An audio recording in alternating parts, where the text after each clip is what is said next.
गरुडगमन तव चरणकमलमिह मनसि लसतु मम नित्यम्। गरुडगमन तव चरणकमलमिह मनसि लसतु मम नित्यम्। मनसि लसतु मम नित्यम्। ஸ்ரீராம ஜெயம்.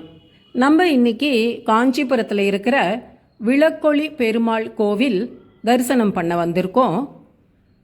காஞ்சிபுரம் கீரை மண்டபத்துக்கு அருகில் இந்த திருக்கோவில் அமைந்திருக்கிறது.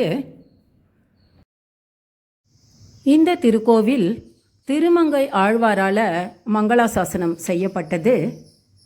சமீபத்தில் ஜூலை மாதம் 8ஆம் தேதி இந்த திருக்கோவிலுக்கு மகா கும்பாபிஷேகம் நடைபெற்றது.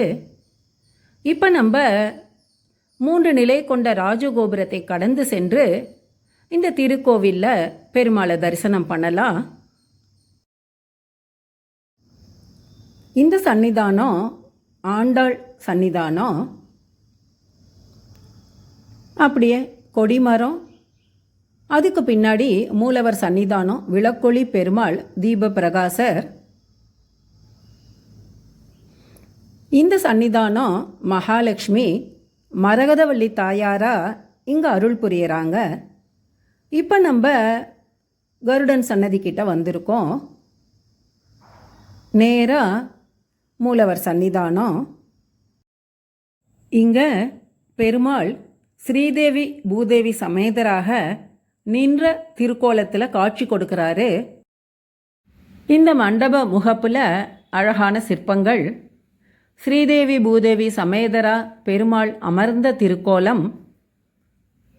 மந்திரமலை மற்றும் வாசிகையை கொண்டு திருப்பார்கடல் கடையும் தருணம்.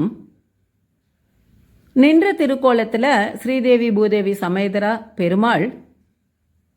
அடுத்ததாக கிடந்த திருக்கோலத்தில் பெருமாளை தரிசனம் பண்ணுறோம். உள்ளே போய் மூலவர் விளக்கொளி பெருமாளை தரிசனம் பண்ணலாம். மிக பெரிய அர்த்த மண்டபம். தூண்கள்லாம் சிறப்பான வேலைப்பாடோட இருக்கு. ஜெயன் விஜயன் துவாரபாலகர்களை பார்க்குறோம். அடுத்தது மகா மண்டபம். இந்த தூண்கள் உருளை வடிவில் இருக்குது. பல்லவர் காலத்திய தூண்கள் மாதிரி இருக்குது. நேராக சன்னிதானம், விளக்கொளி பெருமாள், சிறப்பான தரிசனம். தீப பிரகாசர் அப்படின்னு சொல்லப்படுகிற உற்சவ பெருமாளையும் சன்னிதானத்தில் தரிசனம் பண்ணிக்கிறோம். கர்ப்பகிரகத்தை சுற்றிலும் ஒரு உள் பிராகாரம் இருக்குது. 2 பக்கமும் பார்க்க முடியறது.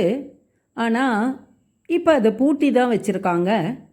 நம்ம தரிசனம் முடிஞ்சு இந்த மகா மண்டபத்தில் ஆழ்வார் சன்னிதானத்தை பார்க்குறோம். சிறப்பான தரிசனம். விளக்கொளி பெருமாள் தரிசனம் முடிஞ்சு மகா மண்டபம் அர்த்த மண்டபத்தை கடந்து பெருமாளை பிரார்த்தனை பண்ணிட்டு நம்ம இப்போ தனித்தாயார் மரகதவள்ளி தரிசனம் பண்ண வந்திருக்கோம். மகாலட்சுமி மரகதவள்ளி சன்னிதானம். உள் மண்டபம் ரொம்ப சிறப்பாக இருக்குது. திருமங்கை ஆழ்வார் திருநெடுந்தாண்டகத்தில் ஒரு பாசுரமும், பெரிய திருமொழியில் பொன்னை மாமணியைங்கிற பாசுரமும் அருளியிருக்காரு. மரகதவள்ளி தாயார் சிறப்பான தரிசனம். மீண்டும் இப்போ நம்ம கொடிமரம் கருட பகவான் கிட்ட வந்து நம்மளுடைய பிராகார சுற்ற ஆரம்பிக்கலாம். ஆண்டாள் சன்னிதானம், கோதை ஆண்டாள், சிறப்பான தரிசனம். இந்த திருக்கோவில் தல வரலாறும் பிரம்மதேவன் மகாவிஷ்ணு தரிசனத்துக்காக செய்த அஸ்வமேத யாகத்துடைய தொடர்புள்ளது தான் இந்த திருக்கோவில் தீர்த்தம், சரஸ்வதி தீர்த்தம். இந்த கோவில் அமைந்திருக்கும் இடம் சோலைகள் மிகுந்து குளிர்ச்சியாக இருந்ததுனால இந்த இடத்துக்கு திருத்தன்கா அப்படின்னு பேர். கானா இடம், தன்னுனா குளிர்ச்சி, அதனால திருத்தங்கான்னு பேர்.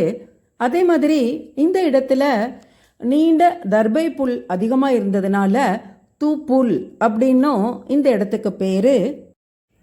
இந்த தலத்தில் தான் நிகமாந்த மகாதேசிகன் அவதரித்தார்.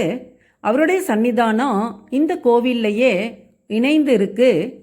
இப்போ பாருங்க, இது நித்யானுஷ்டான தீர்த்த கிணறு. சரஸ்வதி தீர்த்தத்தை தவிர இந்த கிணறு ஒன்று இருக்கு. இந்த கோவிலுடைய விமானத்துக்கு ஸ்ரீகர விமானம் அப்படின்னு பேர். தல வரலாறை பார்க்கலாம். பிரம்மதேவன் மகாவிஷ்ணு தரிசனத்துக்காக இந்த சத்தியவிரத க்ஷேத்திரமான காஞ்சிபுரத்தில் அஸ்வமேத யாகம் செய்கிறாரு. அப்போ அவர் சரஸ்வதி தேவியை தவிர்த்து விட்டு சாவித்ரி தேவியோட இந்த ஹோமத்தை செய்கிறாரு. அதனால கோபமடைந்த சரஸ்வதி தேவி அந்த யாகத்துக்கு இடையூறுகள் ஏற்படுத்துகிறாங்க. முதல்ல அரக்கரையும் சரபங்கிற விலங்கையும் அனுப்பும்போது அஷ்டபுய கரத்தானா பெருமாள் அந்த தடையை நீக்கிறாரு. அடுத்தது சரஸ்வதி மிகவும் கோபமடைந்து வேகவதிங்கிற ஆறா வரும்போது வேக சேதுங்கிற அணையா இருந்து பெருமாள் யாகத்தை காப்பாத்துறாரு. அடுத்ததாக சரஸ்வதி தேவி மாய அரக்கர்களை ஏவி சூரிய சந்திரரை மறைத்து இந்த சத்தியவிரத க்ஷேத்திரத்தையே இருளாக்கிடுறாங்க. உடனே மகாவிஷ்ணு கையில் தீபத்தோட விளக்கொளி பெருமாளா தோன்றி அந்த இருளை போக்கி பிரம்மா யாகத்தை தொடர அருள் புரியறாரு. ஆனால் சரஸ்வதி தேவி மேலும் காலநேயன் அப்படிங்கிற அரக்கனை இந்த மகாவிஷ்ணு கையில் இருக்கிற தீபத்தை கவர்ந்து வர்றதுக்கு அனுப்புகிறாங்க. மகாவிஷ்ணு காலநேயனையும் கையில் கிரகித்து கொண்டு தீப பிரகாசரா பிரம்மாவுடைய யாகம் சிறப்பாக நடக்க அருள் புரியறாரு. இப்போ நம்ம பிராகார சுற்றில் மீண்டும் மரகதவல்லி தாயாரை தரிசனம் பண்ணி வலம் வரதை தொடரும்போது இந்த கோவில் பாசுரத்தை சிந்திக்கலாம். பொன்னை மாமணியை அணி ஆர்ந்தது ஓர் மின்னை வேங்கடத்து உச்சியில் கண்டுபோய் என்னை ஆளுடை ஈசனை எம்பிரான் தனை யாம் சென்று காண்டும் தன்காவிலே. ஆழ்வார் இதுக்கு முதல் பாசுரத்தில் திருநீர்மலை திருக்கண்ணமங்கையில் பெருமாளை தரிசனம் பண்ண அப்படின்னு சொல்லிட்டு வரவர் இந்த பாசுரத்தில் பொன்னை மாமணியை வேங்கடத்து உச்சியில் தரிசனம் பண்ண இப்போ இந்த திருத்தன்காவில் தரிசனம் பண்ணுறேன்னு சொல்கிறாரு. நம்ம திருக்கோவில் பிராகார சுற்று தொடர்ந்து வந்துருக்கோம்.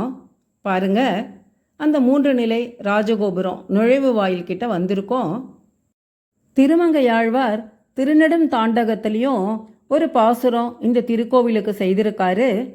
முளைக்கதிரை குறுங்குடியில் முகிலை மூவா மூவுலகும் அப்படின்னு வருகின்ற அந்த பாசுரத்தில் திருக்குறுங்குடியை சொல்கிறாரு.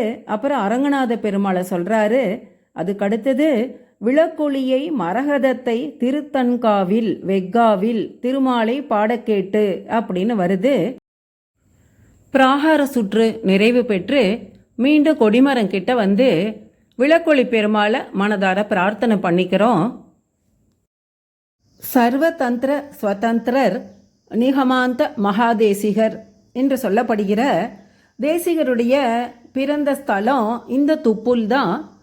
விளக்கொளி பெருமாள் திருக்கோவிலோடு இணைந்தது தான் இந்த சன்னிதானம். தேசிகர் அவதாரம் செய்த திருநட்சத்திரம் புரட்டாசி மாதம் திருவோணம். இங்கே விழா ரொம்ப சிறப்பாக நடக்கும். மேலும் காஞ்சி வரதராஜ பெருமாள் பிரம்மோற்சவத்தில் கருட வாகனம் அன்று, சித்ரா பௌர்ணமி அன்று மற்றும் வைகுண்ட ஏகாதசி திருவிழாவில் 12ஆம் நாள் இங்கே தேசிகருக்கு தரிசனம் கொடுப்பாராம். வரதராஜ பெருமாள் இந்த சன்னிதானத்தில் எழுந்தருளுவது மிக சிறப்பு. அதே மாதிரி ஆவணி மாதத்தப்ப இந்த விளக்கொளி பெருமாள் உற்சவர் தீப பிரகாசர் திவ்ய பிரகாசர் இந்த சன்னிதானத்தில் எழுந்தருளி திருமஞ்சனம் நடக்குமா. இந்த திருக்கோவிலில் தேசிகர் வழிபட்ட லட்சுமி அயக்ரீவரை நம்ம இன்றும் தரிசனம் பண்ணலாம். துப்புல் ஸ்ரீ நிகமாந்த மகாதேசிகர் சன்னிதானம் மற்றும் திருத்தன்கா விளக்கொளி பெருமாள் கோவிலை சிறப்பான தரிசனம் பண்ணோம். இந்த சன்னதி தெருவில் தேசிகருடைய நேரடி சீடரான பிரம்மதந்திர ஸ்வதந்திர ஜீயர் தொடங்கிய பரகால மடம் இருக்குது. காஞ்சிபுரத்தில் ஹொய்சால அரசர்கள் ஆட்சி செய்தப்ப 3ஆம் நரசிம்மர் காலத்தில் தொடங்கிய இந்த மடத்தில் இப்போ 36வது பீடம் ஸ்ரீமத் அபினவ வாகீச பிரம்மதந்திர சுதந்திர ஜீயர் இருக்காரு. இந்த மடத்தில் ஸ்ரீ லட்சுமி அயக்ரீவரை சிறப்பாக தரிசனம் பண்ணிக்கிறோம். தூப்புல் வேதாந்த தேசிகர் திருக்கோவில், பரகால மடம், திவ்ய தேசமான விளக்கொளி பெருமாள் திருக்கோவில் சிறப்பான தரிசனம். ஓம் நமோ நாராயணாய. ஸ்ரீராம ஜெயம்.